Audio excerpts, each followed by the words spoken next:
কি মটন আছে নাকি? কি নশো করে দিলে? 880 ছিল, 3-4 দিনও গেল না, সেদিন নিয়ে গেলাম না। হ্যাঁ প্রচুর দাম। সামনে রানটা দাও, সামনে রান 1 কিলো মানে।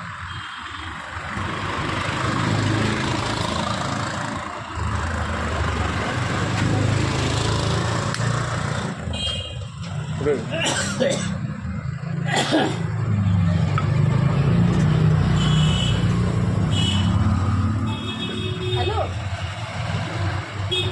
এই ব্যস্ততার ছিলাম গো ভীষণভাবে। এই ছেলের স্কুলের পরীক্ষাও চলছে, তারপর ছিল, তারপর সরস্বতী একটা প্রোগ্রাম করছে নানান রকমভাবে।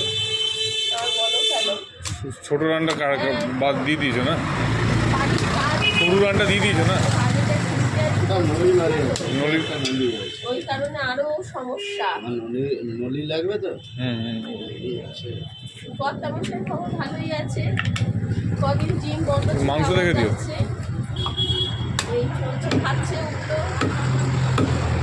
আর ও খাচ্ছে মাঝে মাঝে। আমার একটু চাপ দাও, খাওয়াটা বন্ধ হয়ে যায়। গলা দিয়ে দাও না, গলা দিয়ে দাও না। খাই আমার যেদিন ধরো খুব তাড়া থাকে সেদিন আর হয় না না। দাদা, ওই পিসটা দিও না, ওই পিসটা দিও না। বানাতে এইটা দাও না, এটা দাও না। মানে ইচ্ছা করে না, না বলে গলা দিয়ে দিতে বললাম। এরকম হ্যাঁ, থাকে। গলা দিয়ে বললাম। ওরা শেষ হয়েছে, আমি যাই না। গলা দিয়ে দাও। চাইতো লাগে, আগে থেকে বলতে হবে শেষ হয়ে। হ্যাঁ, যে পাশে মাংস দিকে আছে, হ্যাঁ এই পাশে।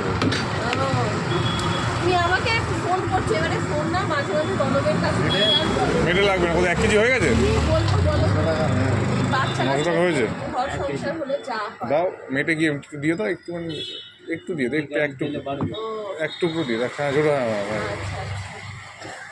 তোমরা সব ভালো তো? ঠিক আছে। মেয়ে ছোটো ছোটো বিস্কুট, হ্যাঁ। বলছে সত্যি চাই।